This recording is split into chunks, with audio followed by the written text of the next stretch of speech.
उसके यहाँ पर छात्र बैठे हैं, तो एक बार जोरदार अपने लिए तालियां। समाज से हमारे बीच में पधारे हैं, आपके लिए भी जोरदार तालियां।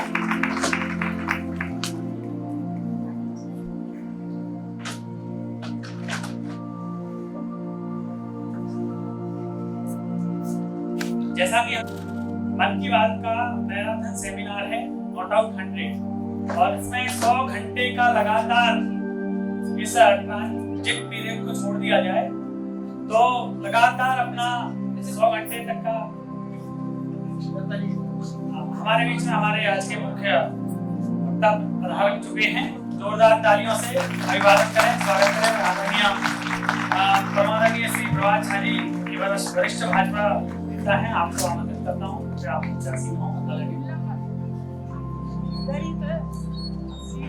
साथ ही साथ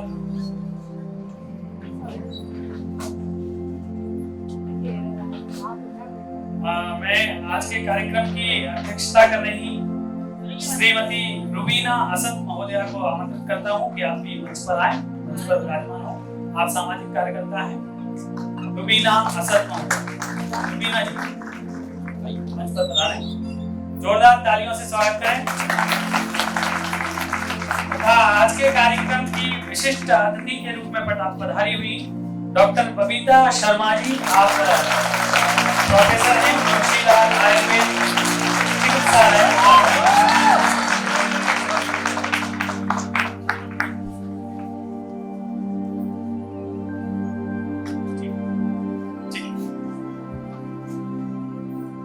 हाँ, जैसे मैं कह रहा था, आप प्रोफेसर हैं खुशीलाल आयुर्वेद चिकित्सालय की, तो यह मंच पुनः सज्जित है 58वें इस वाक पुष्प हेतु। जैसा कि कहा गया है, भागर्था विल संप्रक्तो भागर्था प्रतिपत्तये जगतः पितरौ वन्दे पार्वती परमेश्वर।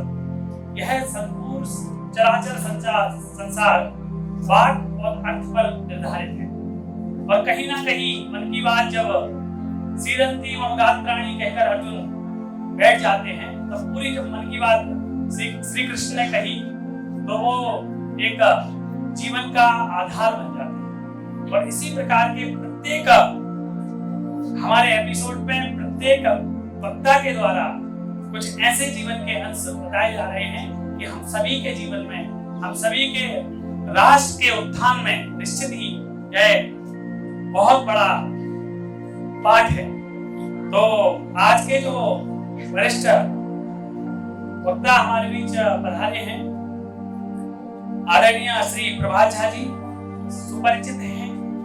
उनका परिचय देने की आवश्यकता नहीं, तथापि औपचारिक रूप से मैं आप सभी के बीच बता देना चाहता हूं, आप वरिष्ठ भाजपा के नेता हैं।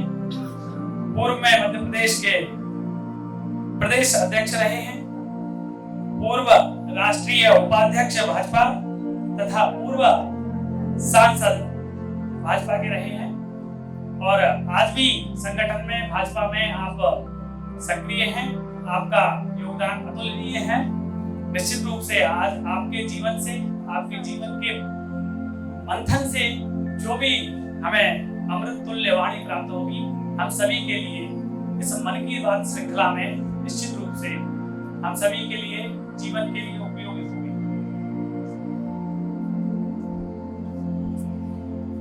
मैं हमारी कोर कमेटी के वरिष्ठ कार्यकर्ता आदरणीय श्री राजेश शुक्ल जी को आमंत्रित करता हूं कि मन की बात की श्रृंखला का एक बेंच सभी अतिथियों को आदरणीय हमारे वक्ता जी को तथा हमारी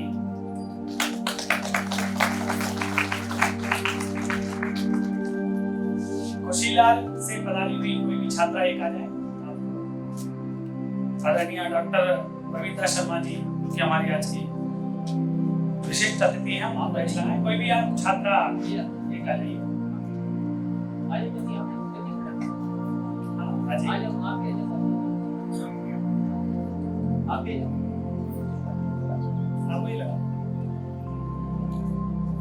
तो यह भारतीय परंपरा है कि हमारे बीच में जो अतिथि हैं, जो भी गणमान्य जन हैं, उनका स्वागत करते हैं, और यह एक स्मृति के रूप में भी है।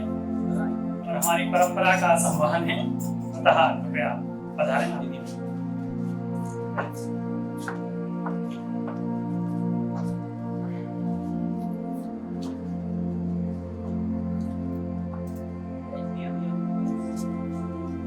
जोरदार तालियों से परंपरा की संभाल कराएंगे। और जैसा कि इसका क्रम है, एक पुष्प का आप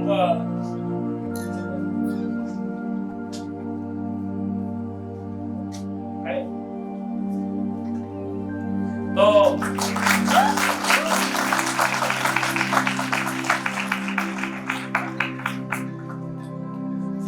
एक परंपरा है इस प्रत्येक सत्र की, और इस सत्र में भी आप सबसे पहले एक क्लिप जो कि मन की बात की आदरणीय प्रधानमंत्री जी द्वारा कही गई है 58वें अंक में, उस अंक की मन की बात हम सुनेंगे। उसके बाद हमारे बीच में उपस्थित ओजस्वी वक्ता के रूप में आदरणीय श्री प्रभात झा जी हैं, वो हमें उससे संबंधित उसको डिकोड करके समस्त बात हमारे समक्ष रखेंगे। तो पहले हम क्लिप सुनते हैं। मन की बात में आप सबका स्वागत है। आज मन की बात की शुरुआत युवा देश के युवा, वो गर्मजोशी, वो देशभक्ति, वो सेवा के रंग में रंगे नौजवान। आप जानते हैं ना, नवंबर महीने का चौथा रविवार हर साल एनसीसी डे के रूप में मनाया जाता है। आमतौर पर हमारी युवा पीढ़ी को फ्रेंडशिप डे बराबर याद रहता है, लेकिन बहुत लोग हैं जिनको एनसीसी डे भी उतना ही याद रहता है। तो चलिए आज एनसीसी के बारे में बातें हो जाए, मुझे भी कुछ यादें ताजा करने का अवसर मिल जाएगा। सबसे पहले तो एनसीसी के सभी पूर्व और मौजूदा कैडेट्स को एनसीसी डे की बहुत बहुत शुभकामनाएं देता हूँ, क्योंकि मैं भी आप ही की तरह कैडेट रहा हूँ और मन से भी आज भी अपने आप को कैडेट मानता हूँ। यह तो हम सबको पता ही है कि एनसीसी यानी नेशनल कैडेट कोर दुनिया के सबसे बड़े यूनिफॉर्म यूथ ऑर्गेनाइजेशंस में भारत की एनसीसी एक है।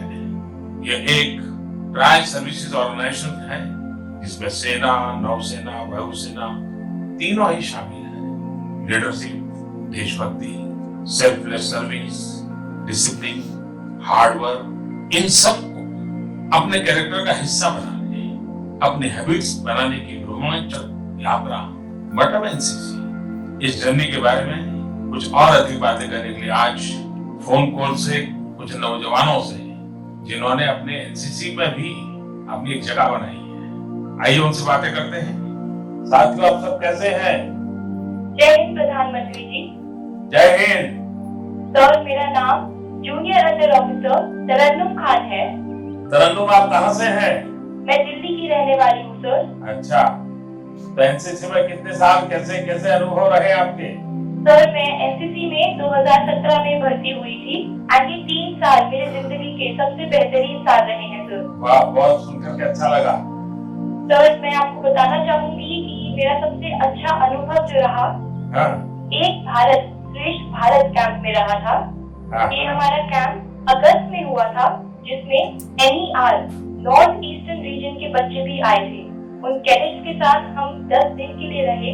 हमने उनका रहन सहन सीखा, हमने देखा कि उनकी लैंग्वेज क्या है, उनका ट्रेडिशन, उनका कल्चर।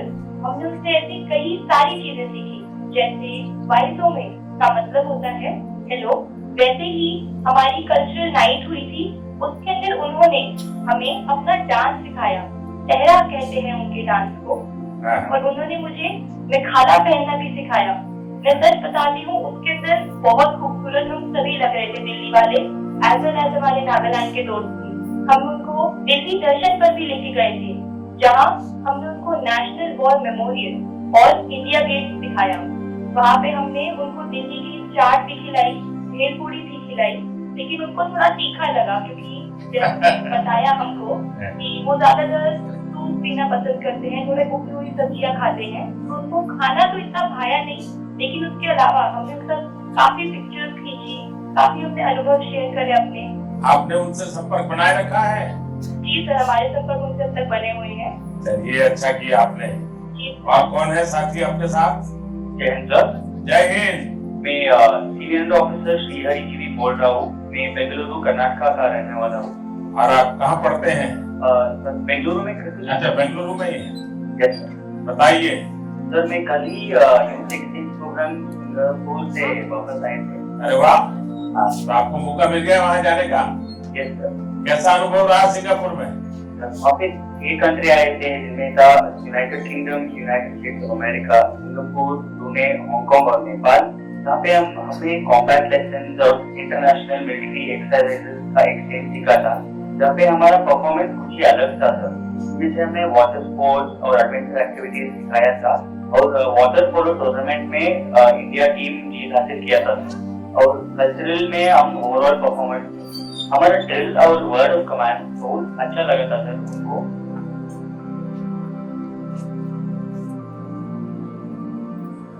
धन्यवाद। जैसा कि आपने क्लिप में सुना, और अब हम इस मन की बात के संदर्भ में मैं मैथिल कोकिल आदरणीय विद्यापति जी की भूमि से पधारे हुए आदरणीय श्री प्रभात झा जी, जो वरिष्ठ भाजपा के नेता हैं, आपसे सादर अनुरोध करता हूं कि महोदय यह मंच अब आपका है।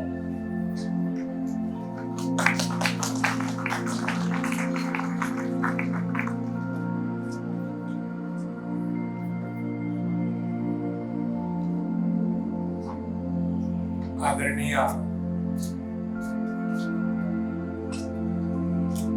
बबीता शर्मा जी, डॉक्टर बबीता शर्मा, आदरणीय बीना जी और यहाँ उपस्थित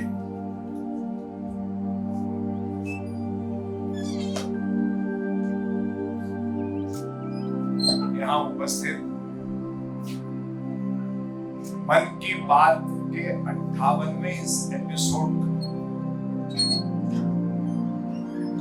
को सुनने के लिए आए नौजवान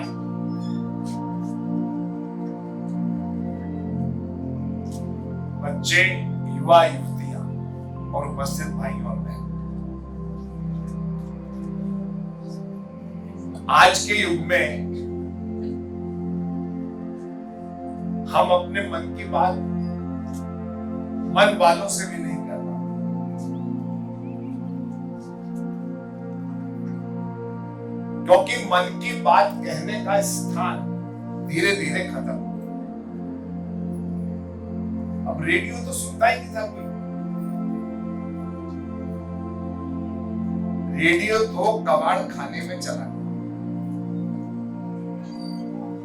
मैं इस कार्यक्रम के आयोजकों को बधाई देता हूं कि 100 दिन जो मन की बात हुई है वो 100 घंटे में लगातार कर रहे हैं। इसलिए मैं आयोजकों को सबसे पहले मन से बधाई देता हूं। और ये भी एक साधना है, और इस साधना में जितने लोग तपस्वी के रूप में काम कर रहे हैं, उन सबको मैं बड़े होने के नाते हार्दिक बधाई देता हूं और ईश्वर से प्रार्थना करता हूं कि उनका जीवन सदैव सुखमय रहे। अब आप सोच रहे होंगे कि मन की बात आप में से कितने लोगों ने सुना है, ये हाथ उठाइए। अभी नहीं, रेगुलर कौन सुनता है? नहीं, कोई इसमें जरूरी नहीं है कि सब हाथ ही उठाए और नहीं उठाए। नहीं सुनते तो नहीं सुनते, नहीं सुनते। अब ये मन की बात है क्या? ये 58वें एपिसोड में मैं इसी को आधार मानकर बात करूंगा। मन की बात करने के लिए सबसे पहले साहस सिर्फ बोलने का नहीं, नैतिक साहस, मॉरल अथॉरिटी। देश में अपनी बात देशवासियों से कहने की ताकत वही रखता है जो रात दिन देश के लिए काम करता है। और आज देश के लिए पिछले 10 वर्षों से नहीं, बल्कि जब से वो सामाजिक जीवन में निकले, ऐसे नरेंद्र मोदी अपने जीवन में 18 घंटे लगातार यदि काम करते हैं तो भारत माता के लिए काम करते हैं, देश के लिए काम करते हैं। इसलिए उनकी मन की बात को सुनने का असर। अब अपनी माँ से अपन अपनी मन की बात करते हैं कि नहीं करते? कोई भी बात हो जाए, स्कूल में हो जाए, कॉलेज में हो जाए, तो सबसे पहले बेटियां माँ को बेटा हो तो। लेकिन जिस व्यक्ति ने इस धरा को ही अपनी मां मान लिया, इस जनता को, जनार्दन को ही अपनी मां मान लिया हो, इसलिए नरेंद्र मोदी मां रूपी जनता जनार्दन को अपने मन की बात करते हैं। और ये इसलिए करते हैं कि उनका मानना है कि ये जो जनता है ये मेरी मां है और इसकी सेवा करने का मुझ पर 130 करोड़ लोगों ने जिम्मेदारी दी। अब अभी आपने सुना एनसीसी, आप में से कितने लोग एनसीसी कैडेट में गए हुए हैं? कोई नहीं। नरेंद्र मोदी जी जब बड़नगर में पढ़ते थे उन्होंने बताया इसमें, अगर आप पूरा सुने तो एनसीसी नेशनल कैडेट कोर में क्या होता है। आर्मी को देखा होगा आपने, आर्मी का एक यूनिफॉर्म होता है, एयरफोर्स का अलग, नेवी का अलग और थल सेना का। अब सबके अपने यूनिफॉर्म है और उस यूनिफॉर्म को पहनते ही अपने मन में एक अलग प्रकार का भाव और जो जाहिर नहीं करना पड़ता है, रक्त में संचारित हो जाता है। ऐसे ही एनसीसी का कैडेट जो होता है वो अपने आप में डिसिप्लिन होता है।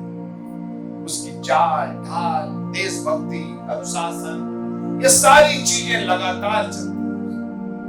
घर में भी अनुशासित रहता है, स्कूल जाता है, पढ़ने जाता है, सर्विस में कहीं जाता है। आपने देखा होगा प्रधानमंत्री जी हवाई जहाज में जब चढ़ते हैं तो देखिए कितनी फुर्ती से चढ़ते हैं, 73 साल के हो गए। अब वो क्या है जो परंपरा से आए, नेशनल अपने एनसीसी से आए, तो एक स्फूर्ति आती है उसमें, एक अलग प्रकार का मन बनता है उसमें। और उसी को उन्होंने कहा है कि युवाओं के लिए एनसीसी के जो है वो अपने आप में बहुत योग्य बनाता है, जोश देता है, अनुशासन सिखाता है। उन्होंने बहुत बड़ी व्याख्या की है उसकी और अंत में कहा है, 4 राज्यों के लोगों से पूछा भी उन्होंने, बड़े उत्साहित होकर बहनों ने, भाइयों ने उनको अपने अनुभव बताए। और एक ने तो पूछा उनसे कि आप जब एनसीसी के 3 साल व्यतीत किए तो आपसे कोई गलती हुई क्या? तो उन्होंने कहा गलती तो हुई, लेकिन गलती नहीं थी, मिसअंडरस्टैंडिंग हो गई थी हमारे साथ। क्या हुआ था कि वो एक पेड़ पर चढ़ गए, नरेंद्र मोदी जी, पेड़ में एक पक्षी फंस गई।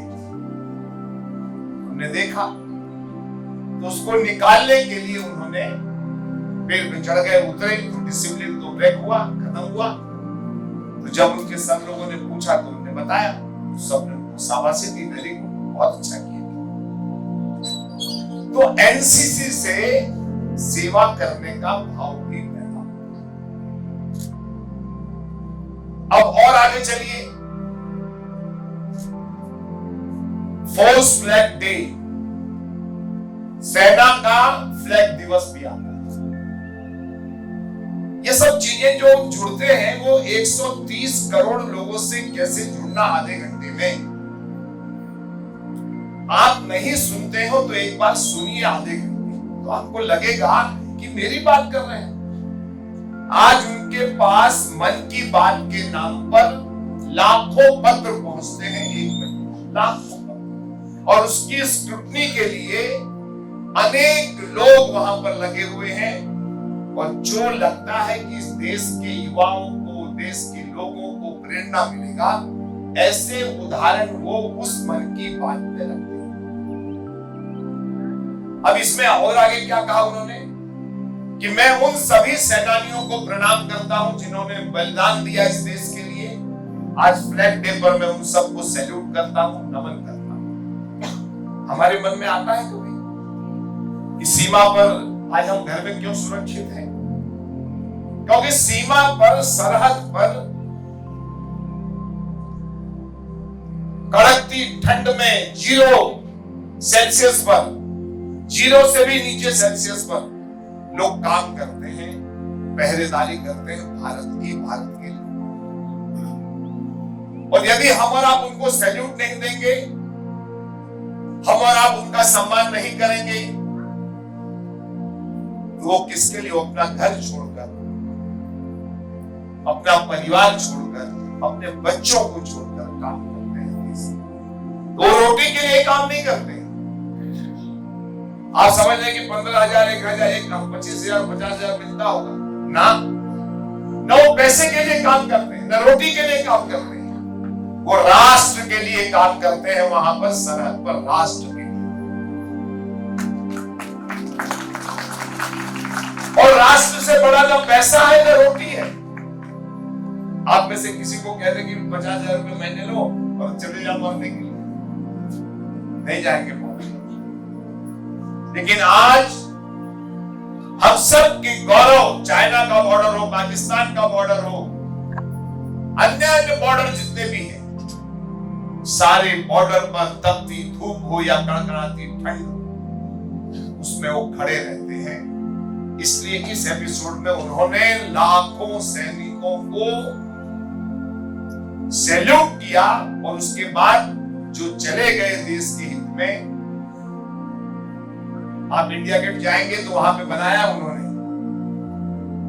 जो लोग शहीद हुए हैं उनका एक बहुत बड़ा एरिया उन्होंने बनाया हुआ है, सबके फोटो लगे।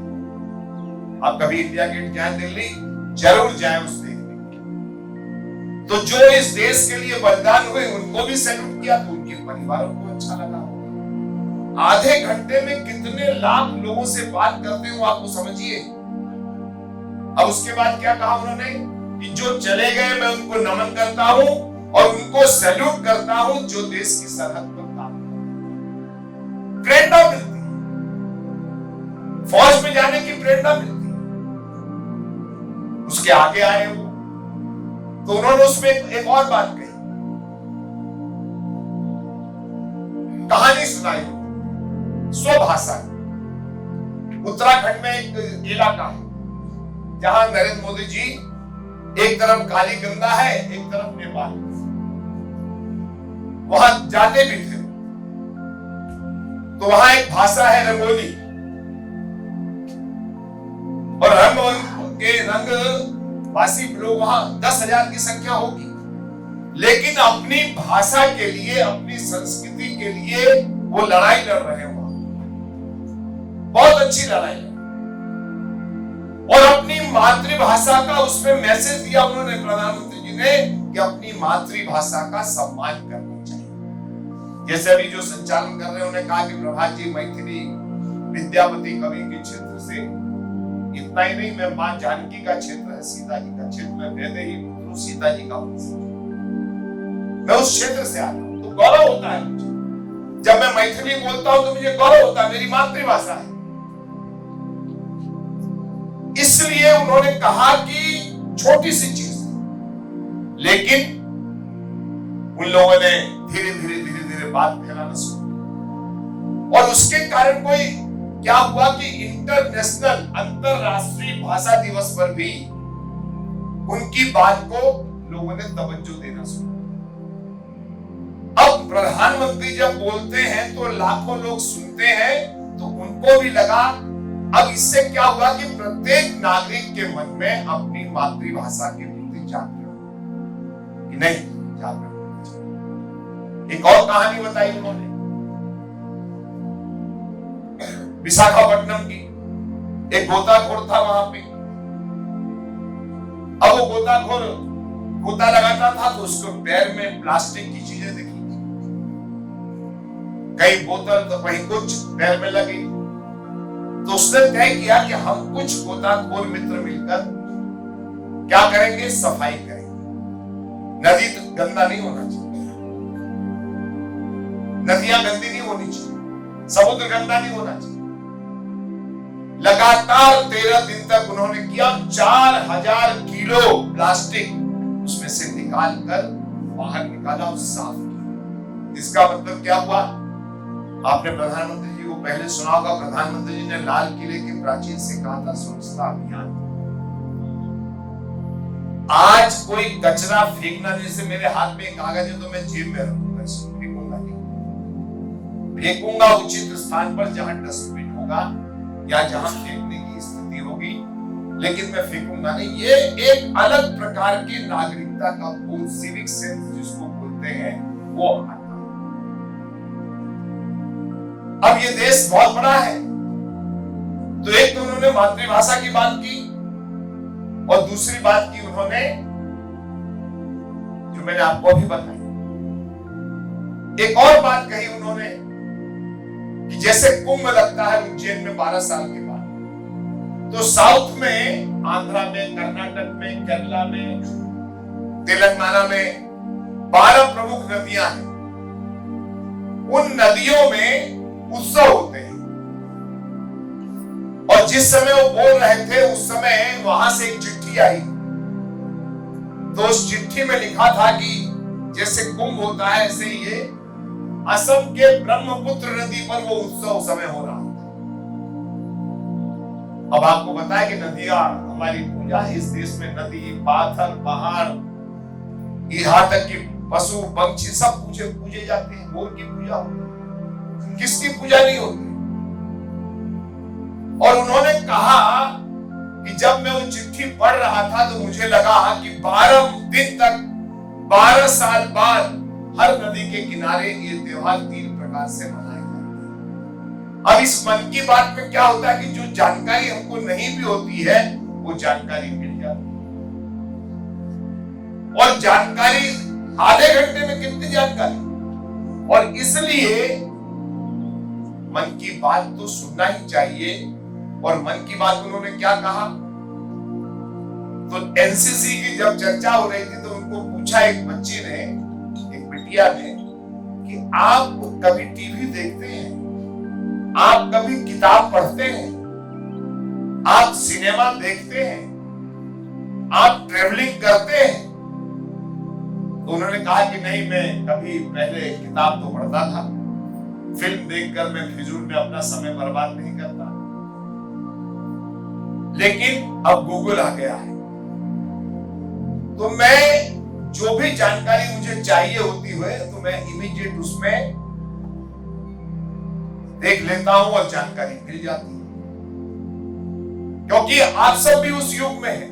हम में से कितने लोग गूगल का उपयोग करते हैं? अभी संचालन करता है जो विद्यापति जी का नाम लिया, तो विद्यापति जी का नाम आपने सुना ही नहीं होगा। विद्यापति ठाकुर, पूरा नाम था उनका माननीय विद्यापति ठाकुर, विश्व कवि थे,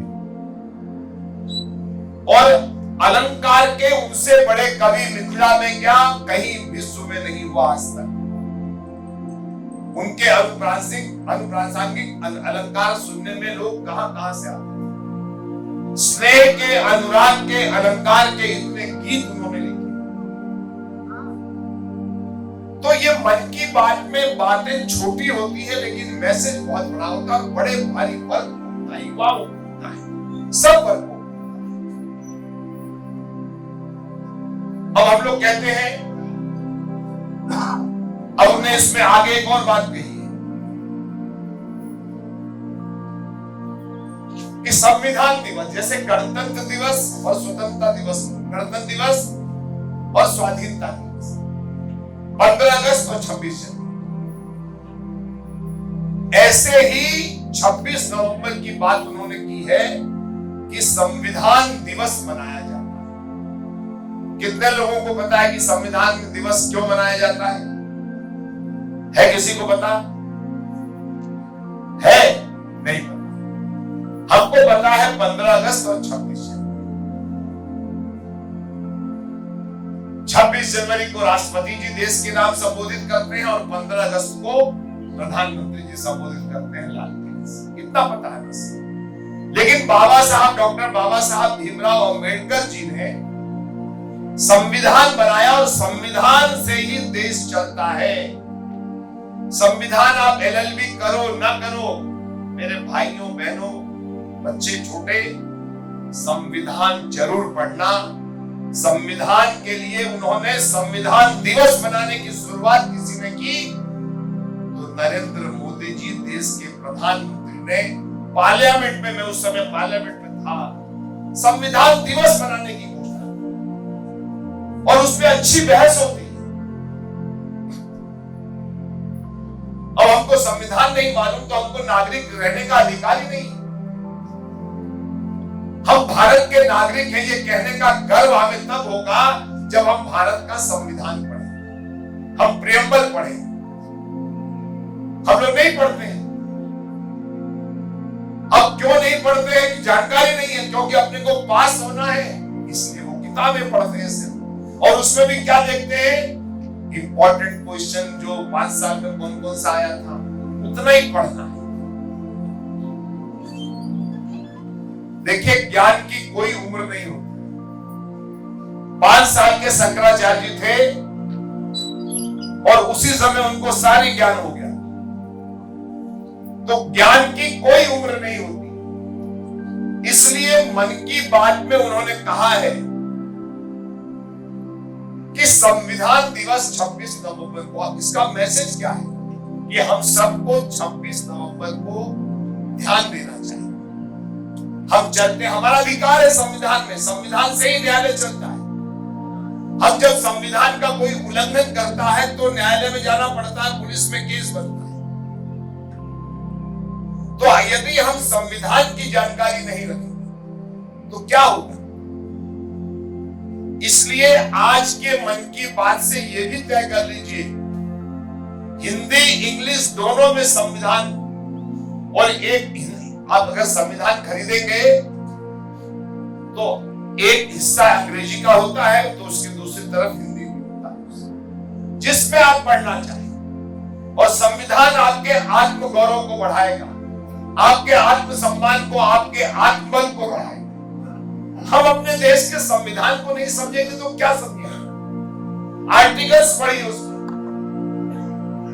इसलिए इसमें एक मैसेज उन्होंने ये भी दिया। एक और बात कही हो कि इलाहाबाद हाईकोर्ट का जब फैसला आया था राम जन्मभूमि के बारे में, फेवर में आया था, देश में कहीं कुछ नहीं हुआ। लेकिन 9 नवंबर को जब सुप्रीम कोर्ट ने फैसला दिया कि श्री राम जन्मभूमि पर रामलला का मंदिर बनेगा और 5 किलोमीटर दूर मस्जिद के लिए भी जमीन उन्होंने अलॉट की। आप देखिए लोग क्या क्या नहीं बोलते थे। देश में 130 करोड़ लोग हैं, लेकिन सुप्रीम कोर्ट के इस निर्णय के बाद किसी ने 1 इंच 1 मिनट कोई चर्चा नहीं, सबने स्वीकार किया। और भारत के न्यायपालिका के प्रति इससे बड़ी आस्था कभी व्यक्त नहीं हो सकती। लोग बहुत डर रहे हैं,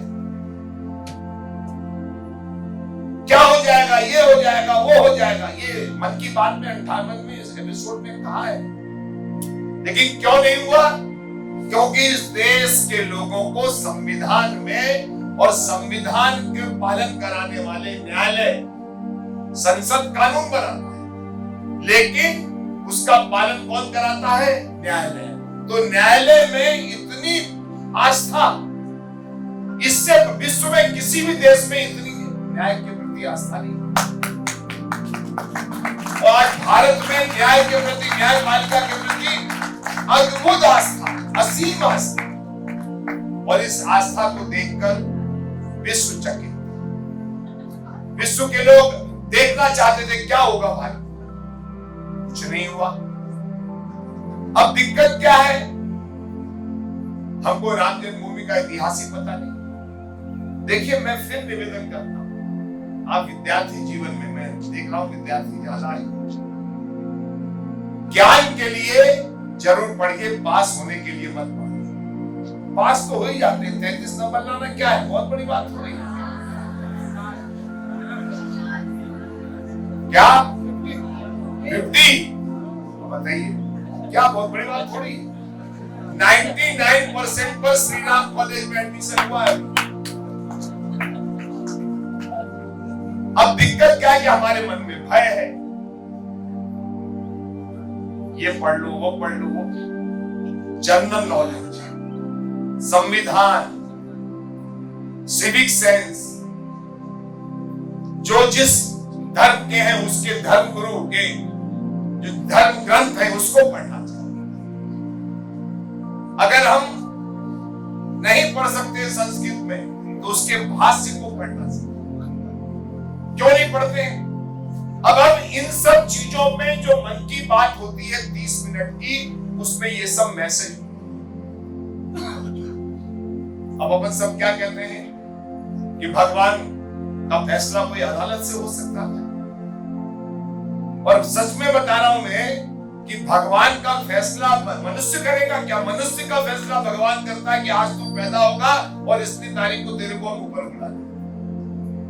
लेकिन भगवान के फेवर में फैसला आया तो तीनों पांचों सातों जज जो बैठे थे वो चप्पल खोलकर फैसला लिख रहे थे। ये भारत के न्यायाधीशों का भगवान के प्रति सम्मान।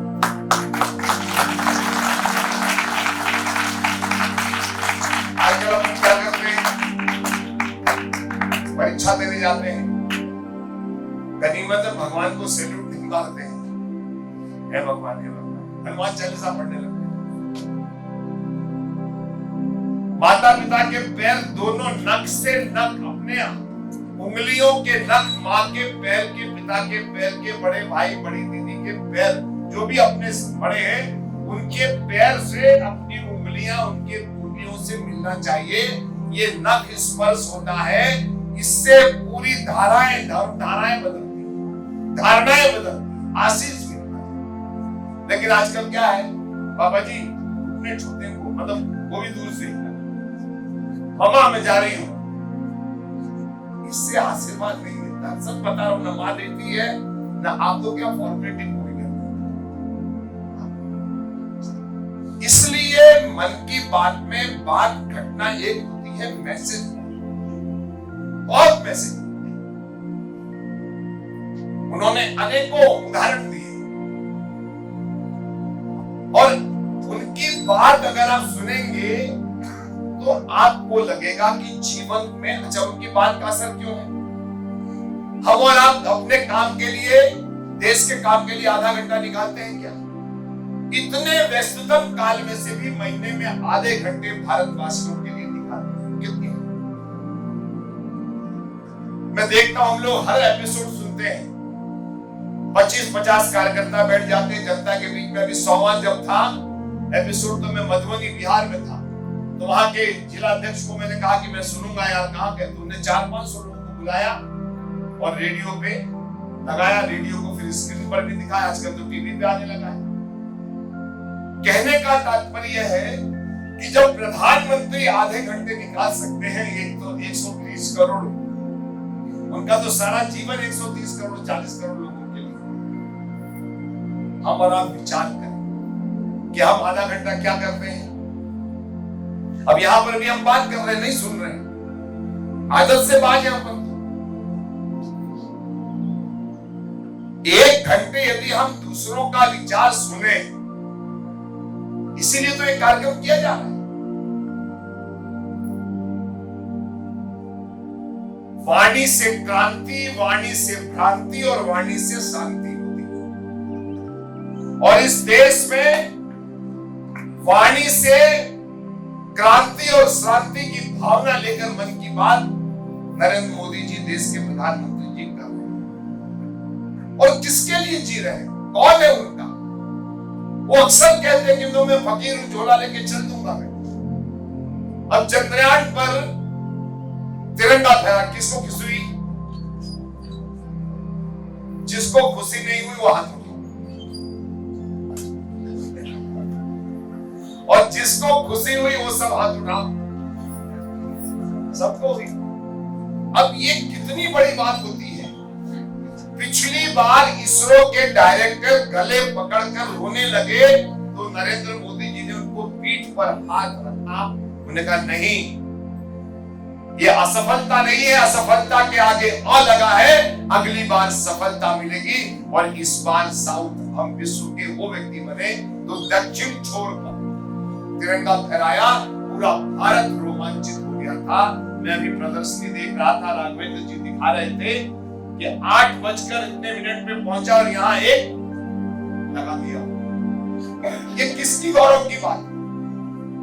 पहले 4 देश थे, अब हम भी 3 देश थे, अब 4था देश हम हो। इसका रोजी से रोटी से संबंध नहीं, इसका राष्ट्र से संबंध। और इसलिए ऐसे राष्ट्रीय दिवस पर हमने अपने पड़ोसी को लड्डू खिलाया या पड़ोसी ने हमको खिलाया कि नहीं खिलाया, मतलब ही नहीं। अपने को चंद्रयान क्या हो गया गया यार गया, अपने को क्या मिला? यह अपने को क्या मिला, ये जब तक मन से नहीं हटेगा। मेरे देश को क्या मिला?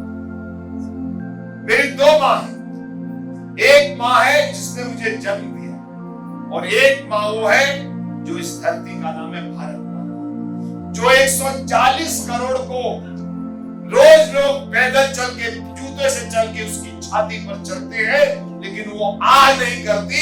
वो कहती आ बेटे आगे बढ़, काम कर। एक माँ मेरी वो भी है जिसका नाम है भारत। अब उसके लिए भी काम। हम में से कितने लोग हैं जो भारत माता के लिए सोचते हैं? सुबह टिफिन में क्या ले जाना है स्कूल में या कॉलेज में? कॉलेज में तो ले नहीं जाते होंगे, कैंटीन का ले जाते हैं। तो मम्मी आज ये बना देना, मम्मी ये बना देना, है क्या है? अच्छा हॉस्टल वाले, तो हॉस्टल में तो वैसे ही मिल जाता होगा। तो ये तो उसमें मम्मी की गलती नहीं है ना आपकी गलती है।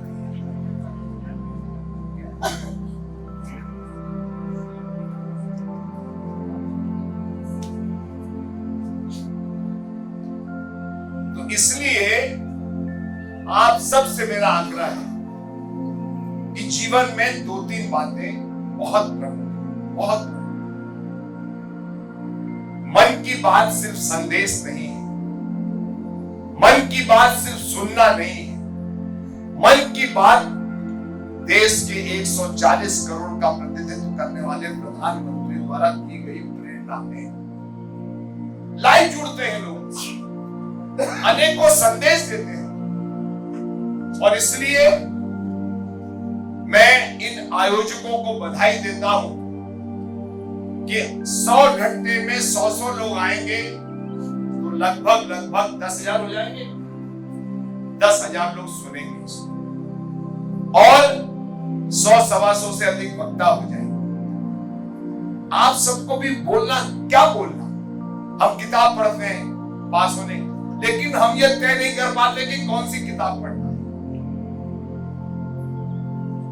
जीवन में पढ़ना आवश्यक है, लेकिन हमको क्या पढ़ना? ये सब चीजें आपको तय करनी पड़ेगी। और मेरा इस कार्यक्रम के माध्यम से एक निवेदन आखिरी है कि आधे घंटे मन की बात क्या होता है किसी को भी बता देंगे। रेडियो वालों की इतनी बिक्री हो गई, पूछिए मत। रेडियो बंद हो गया था भारत में, गांव-गांव में लोगों ने रेडियो ले,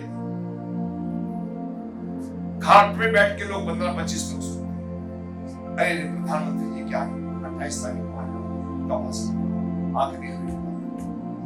तो अगर आप भी सुनेंगे तो जैसे ये आयोजन है, आपका भी कॉन्फिडेंस लेवल बढ़ेगा, आपका आत्मबल बढ़ेगा, आपके मानस में परिवर्तन आएगा, आपका हृदय परिवर्तित होगा।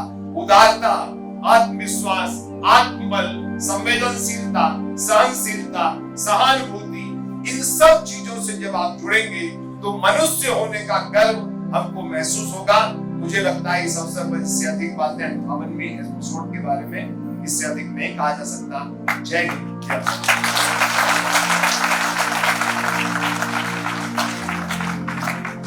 बहुत बहुत धन्यवाद आदरणीय।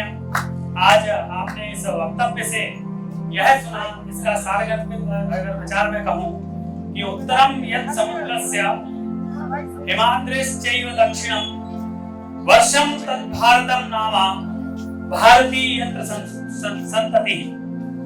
जो भूमि का भाग समुद्र के उत्तर में है और हिमालय के दक्षिण में है, वह भारतवर्ष है और वहां की संतानें भारतीय हैं। आपके वक्तव्य में हमने सुना। तथा अगर मैं सरल भाषा में, बोलचाल की भाषा में कहूं तो एक कविता के माध्यम से कि समझ गए जो संविधान तो, आदरणीय के की मन की बात में हमने सुना कि समझ गए जो संविधान तो भारत सुगढ़ बना लोगे तुम, न्यायालय पर बढ़े आस्था तो विश्व चकित कर दोगे तुम, अंक बढ़े तो शिक्षित होंगे, अंक बढ़े तो शिक्षित होंगे, दर्शन पढ़ो विशाल बनो और मन की बात यही है मेरी, भारत मन की बात सुनो, भारत मन की बात।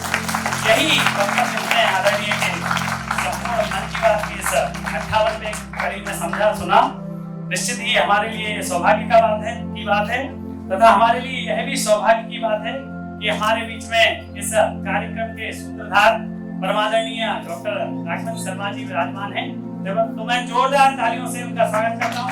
आदरणीय आप मंच पर आए और हमारे आज के मुख्य वक्ता महोदय को स्मृति चिन्ह पेन प्रदान कर, जो कि हमारी मन की बात का एक स्मृति स्वरूप लेखनी है, स्वर्णिम लेखनी प्रदान कर अनुग्रहित करें।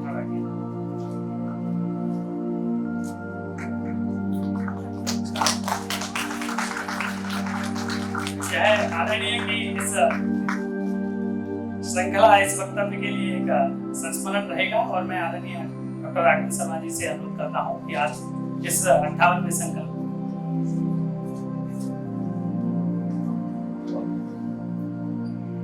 हम समय की मर्यादा में 5 मिनट उसको भाग चुके हैं, इसलिए बहुत अधिक समय न लेते हुए हम लोग एक संकल्प लेंगे। हम लोग ने तय किया था 100 एपिसोड होंगे, 100 वक्ता होंगे, हर एपिसोड में 100 श्रोता होंगे, 100 तरह की संस्थाएं आएंगी, 100 संकल्प लेंगे। एक नागरिक होने के नाते हमारे जो कर्तव्य होते हैं, हम उन सब कर्तव्यों को याद रखें और संकल्प लें। इससे मुझे 2 पंक्तियां याद आती हैं। कर्म में अगर सच्चाई है तो कर्म कहां निष्फल होगा, हर एक संकट का हल होगा, आज नहीं तो कल होगा, लोहा जितना तपता है उतना ही ताकत भरता है, सोने को जितनी आग लगे उतना प्रखर निकलता है, सूरज जैसा बनना है तो सूरज जितना जलना होगा, कर्म में यदि सच्चाई है तो कर्म कहां निष्फल होगा। उसी कर्म स्वरूप हम संकल्प लेंगे। अपने स्थान पर खड़े हो जाइए, अपना दायां हाथ सामने की तरफ कर लीजिए। मैं जो बोलूंगा उसको आपको रिपीट करना है। मैं संकल्प लेता हूं कि अपनी आवश्यकता के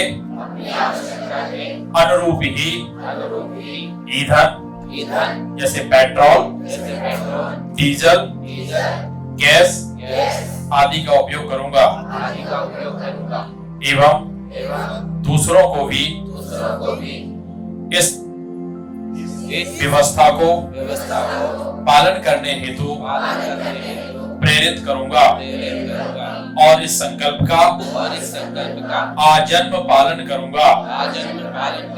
भारत माता की, भारत माता की, भारत माता की। आप सभी का बहुत बहुत धन्यवाद, बहुत बहुत आभार।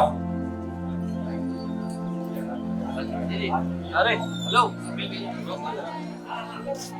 आप श्रीलाल के जो छात्र कृपया बैठ रहे हैं, आप जहाँ